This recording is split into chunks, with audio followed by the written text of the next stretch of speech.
My parents kicked me out on my birthday because I demand the day off from cleaning the house while my junior sister does nothing. They all nag at me, and that was the moment I decide that I've had enough. I left as they said. Months later, they started shaking by the next mortgage payment as the news of my success hit them, while their golden child caused more debt. Before we continue, please subscribe to the channel and let me know where you're listening from in the comments. My name is Emma. I'm 28 years old, and for as long as I can remember, I've been the one holding everything together in my family.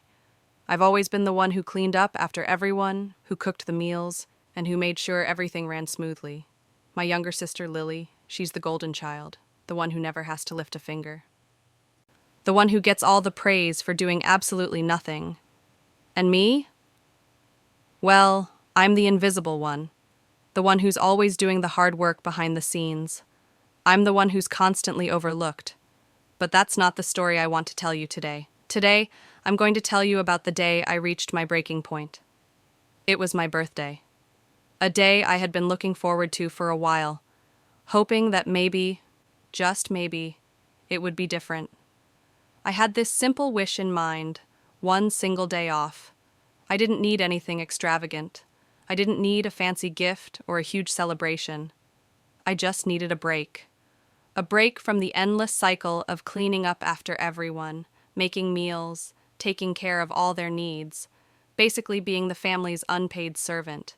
But when I asked for it, I had no idea what I was walking into. I'd been working nonstop for weeks, barely catching a moment to breathe. I was drained, emotionally and physically. All I wanted was a little time for myself, just to recharge. So, I went to my parents.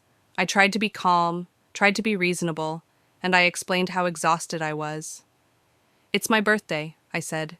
"Can I please have just today for myself? I just need one day off." I thought my parents would understand that. I thought they would see how exhausted I was. But instead of understanding, they reacted with rage. My mother's eyes narrowed as she folded her arms across her chest, and my father didn't even look at me when he spoke. "Selfish," he muttered. "How dare you ask for a day off when we've given you everything? You should be grateful. Your sister never complains. She's not lazy like you." I tried to stay calm. I tried to explain how hard I worked, how much I did for the family, how it felt like I was invisible. But it didn't matter. They didn't care. My mother went on, telling me how ungrateful I was, how lucky I should feel that they let me live under their roof. And then she made it worse by saying, "Lily doesn't ask for anything, and she gets everything handed to her on a silver platter. You get nothing because you don't deserve it." Lily, the golden child.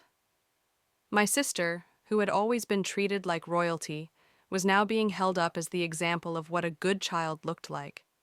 Meanwhile, I was left feeling like a failure, a burden. But that wasn't the worst part. The worst part came when my father spoke. He looked at me with such disdain, it almost felt like he was trying to crush me with just his words. "You'll never amount to anything," he spat. "Your dreams? They're unrealistic. You're just wasting your time. You're a disappointment." I don't know why, but his words hit me like a punch to the gut. Maybe it was the years of being told I'd never be good enough, of being made to feel invisible and insignificant. Maybe it was the fact that I had sacrificed my own happiness for the family, only to be treated like this. But whatever it was the final straw. Tears welled up in my eyes, but I refused to let them fall. I couldn't cry in front of them. I wouldn't let them see how much their words hurt me. But deep down, a storm was brewing. The humiliation, the anger, it was all bubbling up, and I could feel the pressure building.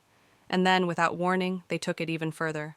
My mother, in her typical cold, calculated way, told me to leave.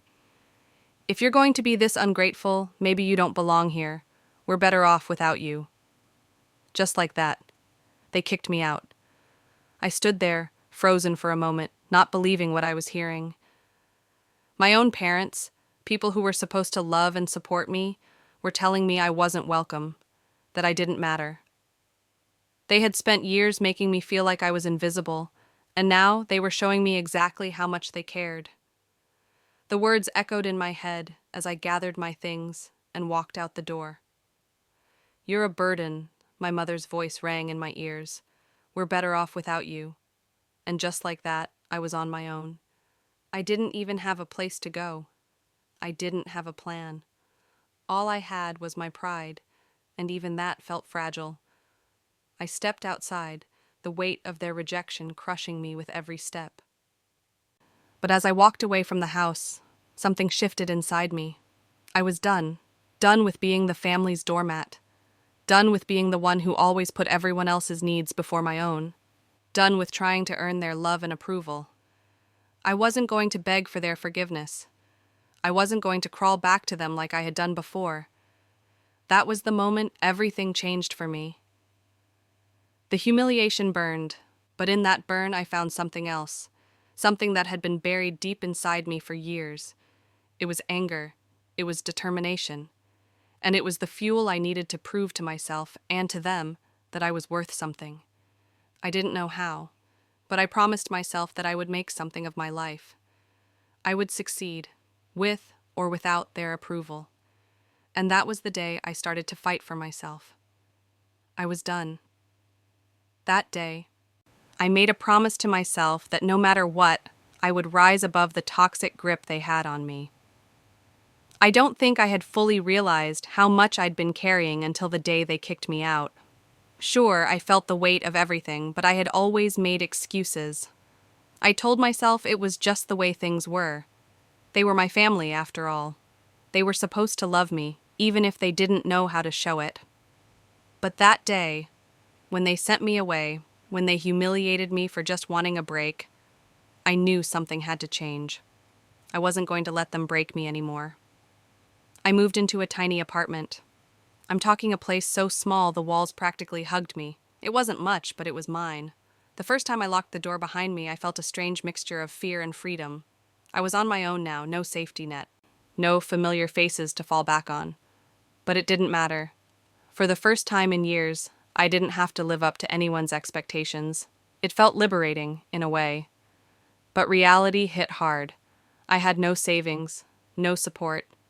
The bills piled up quickly, and I found myself working multiple jobs just to make ends meet. There were days when I barely had enough for groceries, but I kept going. I had no other choice. I told myself I would make this work. I didn't care how long it took, how hard I had to work. I would make something of myself. I couldn't let my parents' rejection define me any longer. I'll be honest, there were moments when I questioned everything, when I felt like I had made the biggest mistake of my life. I had been told for years that I wasn't enough, that my dreams were foolish, that I would never make anything of myself. Every time I tried to take a step forward, they would knock me back down. "You're not cut out for this," my dad's voice would echo in my head. "You'll never make it." Those words, his words, stung every time. But instead of letting them keep me down, I began to channel the anger, the hurt, the frustration into something productive. I wasn't going to let them be right. I couldn't. I refused to let them define my worth. In the quiet hours of the night, when I was too tired to do anything else, I started working on something I had always dreamed of, a jewelry business. It wasn't much at first, just some basic materials and a handful of designs I'd sketched out on scraps of paper, but it was a start. I didn't have much, but I had my ideas, my skills, and an overwhelming desire to prove myself. Every night, after working long shifts at a coffee shop or delivering groceries, I would sit at my tiny kitchen table, making jewelry. It was exhausting, but it was also the only thing that felt like it mattered. It gave me a sense of purpose, something that felt entirely mine. But of course, things weren't easy. There were nights when I thought I was wasting my time. There were days when I doubted myself, when the fear crept in. What if I failed? What if my family was right all along? What if I had nothing to show for all this effort? There were times when I thought I was going to break under the pressure. I had so little, and yet I was pushing myself so hard. I remember one night, sitting at that table with the pieces of jewelry in front of me, feeling like I was drowning. I couldn't pay my rent. I couldn't afford to buy more materials. And I was running on empty, physically and emotionally. And then I thought about them, my parents, the rejection, the way they told me I'd never amount to anything. It was all I could think about. But then, in that moment of darkness, something shifted. I wasn't doing this for them. I wasn't doing this for anyone except myself. And that thought, that realization, was the push I needed. I wasn't going to stop. I wasn't going to quit because I had no other choice. I would make this work. I threw myself into my work with a new sense of purpose. I researched the market, learned about pricing, branding, and how to reach customers. I worked tirelessly, honing my craft, trying to find my voice in the crowded world of handmade jewelry. Every step was a struggle, but each small win, each little improvement in my designs, each new follower on social media, made me feel like I was moving closer to something real. The days blurred together, early mornings, late nights, and the constant grind. My social life, non-existent, my family, still nowhere to be found. But it didn't matter. I wasn't waiting for their approval anymore. I was waiting for my own success. Months passed, and slowly but surely things started to fall into place. It wasn't an overnight miracle, but it was progress. I received my first order from someone I didn't know. A complete stranger had decided to buy something I had created. It was a small victory, but it was enough to remind me that I was on the right path. This could work, but even in the midst of that victory, I still struggled with the emotional weight of everything.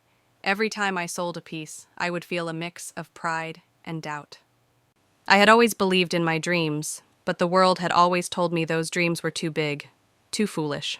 So every time I made a sale, every time I received a compliment on my work, I was reminded of how hard I had fought just to get here. And then, after months of working in silence, it happened. I received an email from a boutique, an actual store, interested in carrying my jewelry. They wanted to put my pieces on display and sell them in their shop. It wasn't just a small sale. It was real, tangible recognition. Someone believed in my work enough to invest in it. In that moment, I felt a surge of pride, a feeling I hadn't felt in a long time. For the first time, I was doing something that was entirely mine, that didn't need anyone else's approval, and I had built it from nothing. I had made it happen. I sat there in my tiny apartment, looking at that email, and for the first time in years, I didn't feel small. I didn't feel like I was invisible. I had built something on my own. It was real, and it was only the beginning. In that moment, I realized something. I didn't need their approval. I didn't need their validation. I had everything I needed within me. And with that, I knew I had truly begun to fight for myself. A year later, everything had changed. And when they came crawling back, thinking they could have their way back in my life with mere words, I was ready for them. I remember when I first started my business, every step felt uncertain. My parents had always made me feel like I wasn't good enough, like my dreams were nothing but silly fantasies. So when things began to shift, when my jewelry business started gaining traction, I couldn't help but feel a strange mix of pride and disbelief. It was happening. I was doing it, and not just surviving, but thriving. The first magazine feature was a big one. I remember the day I saw my designs printed on the pages. The thought of my work being noticed, of being validated for the first time in my life, it was surreal. My pieces were now being sold in high-end boutiques. I wasn't just some girl with a dream anymore. I was an entrepreneur, a businesswoman, and I did it all on my own, without the help of my family, without their approval. As the months passed, I kept getting bigger orders. My social media following exploded, and I started attracting attention from bigger stores, even global markets. It felt like the world was finally catching up with me. Every day, I woke up feeling like I was living the life I had always dreamed of. I was making money, yes, but more importantly, I was making something real. I was making something of myself. And then one day, just when I thought things were truly falling into place, I got a call from the most unexpected source. It was my mom. Her voice was shaky, desperate even. I had no idea what was coming, but the tone in her voice made my stomach churn. She told me that things had gotten bad, really bad. They were in financial ruin. The business they had invested so much in was failing, and they were drowning in debt. She begged me to help them, to bail them out, to save them like I used to do when I was younger. It took everything in me to keep my calm. My mother, the one who had always treated me like a burden, was now asking for my help. She wasn't asking for advice. She wasn't asking to rebuild a relationship. She was just asking for money, for me to fix their mess. It hit me like a ton of bricks. For years I had worked my ass off, trying to get their approval, trying to prove that I was worthy of love and respect. I had sacrificed my happiness, my dreams, to be the person they wanted me to be. And when I finally walked away, when I finally found something I was proud of, they had the nerve to come crawling back, asking me to fix the consequences of their own failures. And then there was Lily, my perfect little sister, the golden child, the one who never had to work a day in her life, the one who could do no wrong in their eyes. She had made a series of poor financial decisions that had led them to this point. It was almost poetic, watching them spiral, knowing that the person they had always put on a pedestal was the one who had helped drag them into this mess. For a moment, I almost felt sorry for them. Almost. But then I thought about all the years I had spent trying to earn their love. All the times they had belittled my dreams. All the times they had made me feel like I didn't matter. They never apologized for any of it. They never once acknowledged how much I had done for them. They took everything I gave them and threw it back in my face when I needed something as simple as a little recognition. And now, after all of that, they were asking for my help. Actually, I have been helping them with some funds anonymously. Nothing much. Just something to survive because they are still my parents regardless.